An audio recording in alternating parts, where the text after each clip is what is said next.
Hey guys, how are you doing? In this drill, we're gonna help telco decide whether or not they should review their installation process. Okay?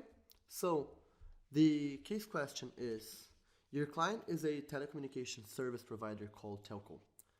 Telco's installation operation manager came up with an initiative to save cost within his department and has asked for your opinion on it.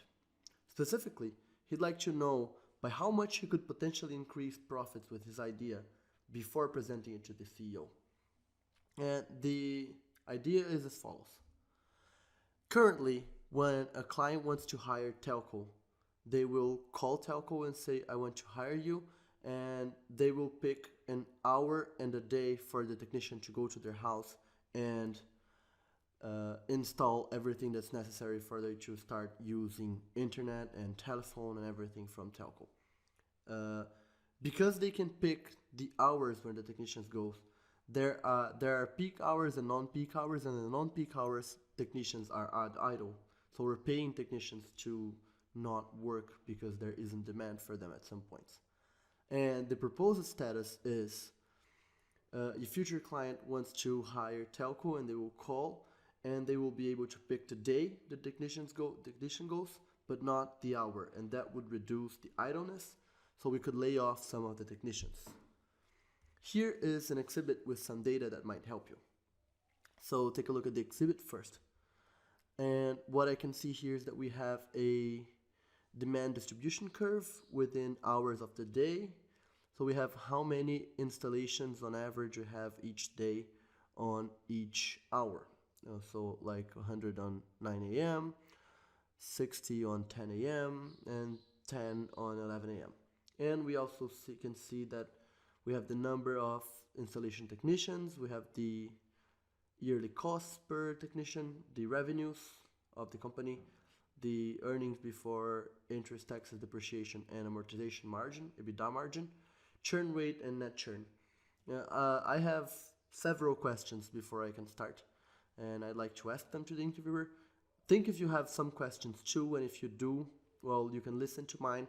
And if your questions are not covered, then you're gonna have to make some assumptions to keep going with the drill. But hopefully they'll be covered within my questions. And my first question here would be, what does churn rate mean? And the interviewer tells me churn rate is the percentage of clients that leave our client base every year. So if we have a 10% churn rate and 100 clients in our base on year 0, on year 1 we're gonna have 90 clients. 10 of those are leaving. And net churn means the net of clients that left. So a negative net churn means that our base would have increased. So out of 100 clients on year 0, on year 1 with a net churn of -3, we have 3 clients, 103 clients. My second question is, are there any layoff costs? Would we have to pay something when we fire the technicians? And the answer is, for sake of simplicity, you can assume that there are no layoff costs. My third question is there some kind of seasonality? Not daily, but like yearly or monthly maybe? Because I can see here that we have a difference in distribution for hours, but if there is such a distribution for year, for example, or for month, or even for week, then we might also have other kinds of idleness that this wouldn't work with.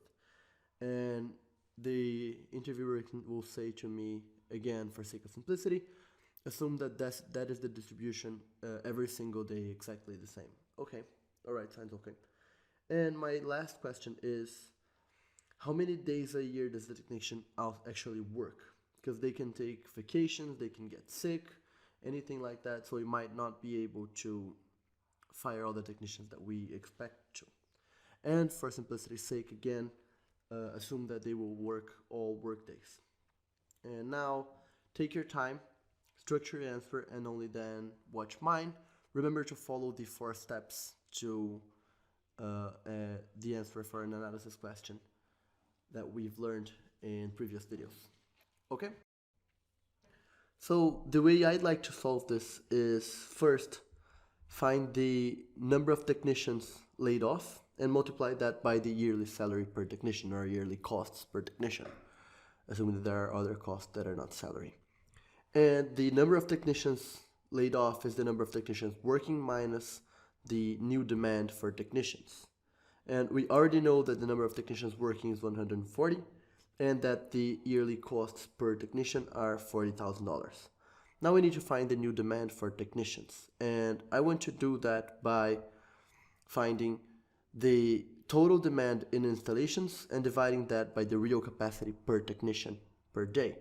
So the real demand the total demand in installations is just the sum of those installations in the chart. So that's 100, 160, and then on 11 a.m. we have 10, on 12 p.m. we have 30, so that's 40.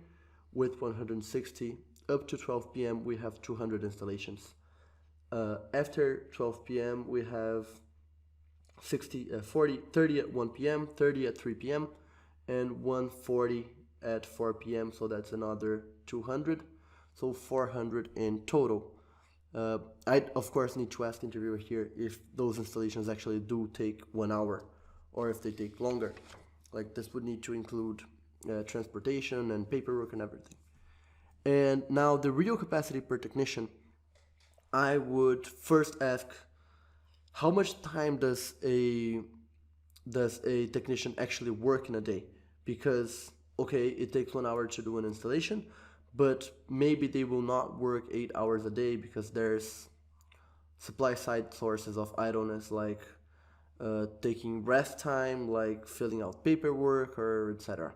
And the interviewer is gonna say, okay, just assume that they actually do installations 8 hours a day. So we have 400 divided by 8, and that's 50 technicians. Now 140 minus 50 is 90 technicians laid off, and 90 technicians laid off times $40,000 a year. 9 times 4 is 36.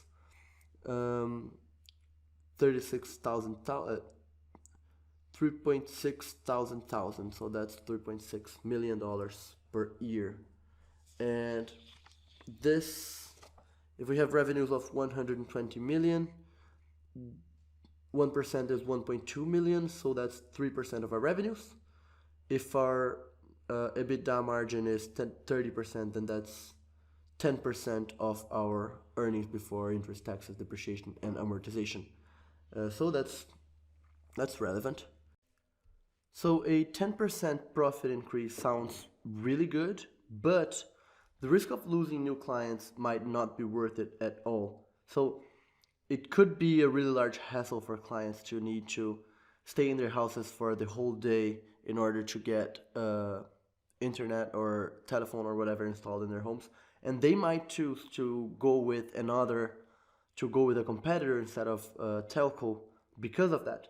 So this might bring us to not get the extra 8% of clients that come into our base every year. So potentially we could be losing 5% of our revenues every year just because of this, because no one wants to hire us. And to determine whether or not something like this would happen or how bad this would be, we would need to analyze, I would like to analyze first how competitors do this. So if you want to hire a competitor, can you pick the hour? Can you pick the day? Can you pick anything? Number two, how important this is to clients compared to other aspects like cost, internet speed, coverage, area coverage, etc. So like how much do clients care about this? And third, I would actually ask clients in the research, would they give up on signing with a company because they are not able to pick the time, the specific hour when the technician is going to go to their house to do the installation? Now, there are two comments that I want to make that are particular to this specific drill. First, there is a super important non-numerical aspect to this one. So the fact that clients might decide not to use our service because of this change, even though is very important, and you could completely miss the case if you don't mention it. So despite this being a 10% profit increase, there is a huge risk of something, and it needs to be mentioned. And the risk is, of course, clients decide not to hire us because it's way too complicated or uh, way too hard for them to stay at home for the whole day waiting for the technician. And number two, if you see something that some piece of data that you're not using for anything, try to understand why it's there. It might be relevant for something. So in this case, it was the net churn and the churn rate.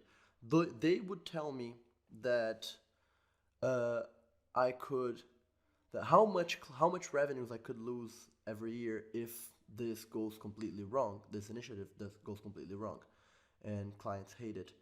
And it might have given me a hint if I were very very smart on this problem, this risk of this initiative. But even if it doesn't, like I used it to quantify the risk in this case. You can always use it to something. Usually data is there for a reason.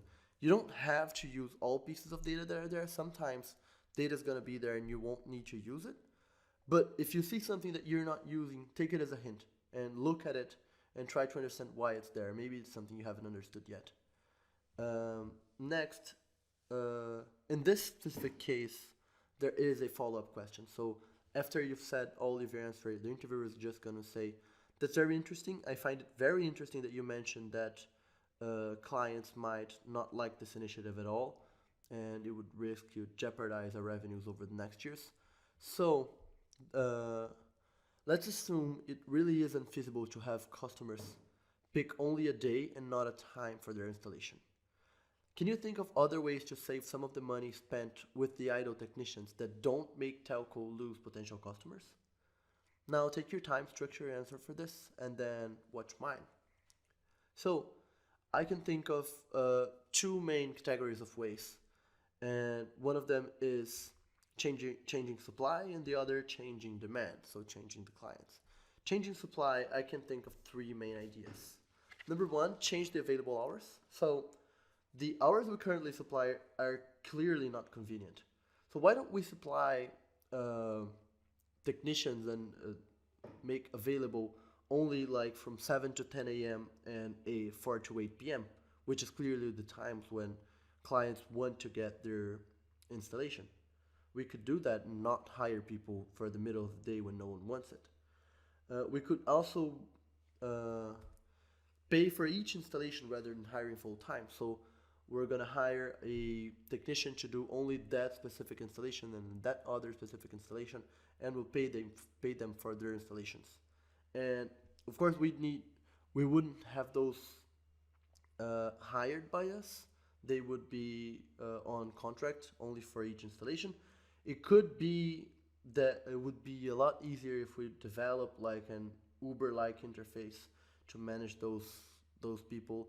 We'd need to have employee level training for them, and we need to have quality control. It would be very very hard to do this. I don't really trust this hypothesis, but if it is possible, it is a good one. And also, we can think of self-service installation. So you mail to the client's house everything that they need, like the items that they need, the tools that they need, and instructions, clear instructions, and they'll just plug one thing to another, plug one thing to another, press a few buttons, and their internet is installed. And if someone wants a technician to go to their house, they can pay for it. And we can also do this self-service installation thing with other initiatives if we want. It's not excluded. Now, in changes in demand, I can think of two ways how we can change clients' preferences. And one is giving discounts or upgrades for off-peak installations. So if a client accepts that a technicians will go to their houses at like 2 p.m., they can get a discount on their rates, or they can get an upgrade for free, or we can charge for on-peak installations. So if a client really wants their technician to go there at 4 p.m., then they'll pay for it. Honestly, these two options, changes in demand, I don't really trust them. I find them a bit either jeopardizing for our revenues or aggressive toward customers, and especially aggressive towards customers. I don't really. If I were the CEO, I don't think I would consider those. At least I consider, but not as much as the changes in supply. The ones I trust the most here are changing available hours and Actually, self-service installation is sounds like a great idea to me, if it's possible, if it's simple to do. Okay, well, this was my answer for this drill. I hope it helped you, and I see you in the next one.